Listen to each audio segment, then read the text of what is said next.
বিসমিল্লাহির রহমানির রহিম। শহীদ রহমান সমাজ কল্যাণ পরিষদ কর্তৃক আয়োজিত আজকের এই আলোচনা সভার সম্মানিত সভাপতি জনাব গিয়াসউদ্দিন চৌধুরী খোকন, উপস্থিত বিএনপি চেয়ারপারসনের সম্মানিত উপদেষ্টা অনারেবল বক্তা,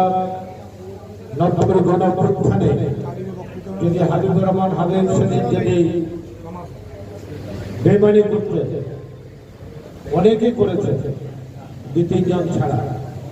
যদি হাবিব সেদিন ছাত্র ঐক্যের ছাত্র ঐক্যের আহ্বায়ক ছিলেন, সংগ্রাম পরিষদের আহ্বায়ক ছিলেন,